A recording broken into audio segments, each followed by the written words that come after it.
If I were to put a stock chart of Novo Nordisk, it would be what we call in the business up and to the right. Perhaps you can comment to what extent you think sustainability is a part of that, and we can get some conversation on what that means. Yeah, I'd love to. So I actually made a small experiment because we have a CEO who's been in office since 2000, and it's just been announced that he's stepping down by the end of this year. And his position will be taken over by another internal candidate who is also a long tenure. So in the company that I work with, we certainly are there for the long term. So my experiment was this: let's look at the share price development and see how it factors in with some of the events that we've seen. And also how it correlates to our efforts to engage with stakeholders, to understand stakeholders' perspectives, and really to, if you will, read our market in a broader sense than the conventional indicators.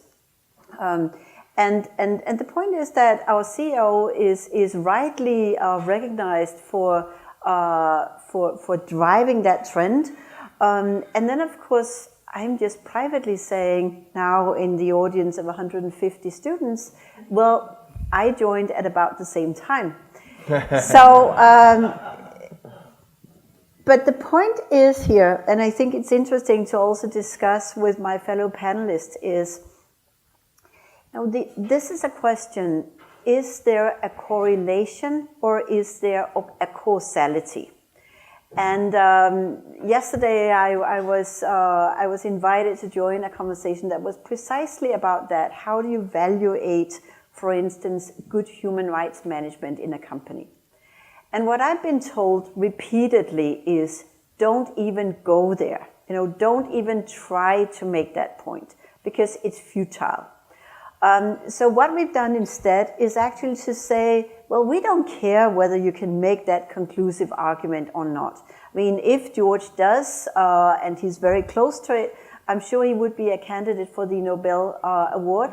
But I think that what we've been able to do is actually to point to some factors that we can present, and then it will be up to you whether it's as an analyst, as an academic, or as an investor, whether or not you believe it.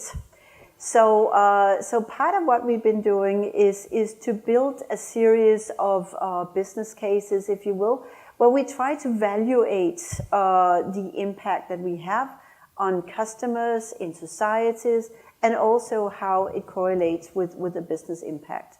And we don't make the stretch, but we just present the facts, and they seem to be quite convincing.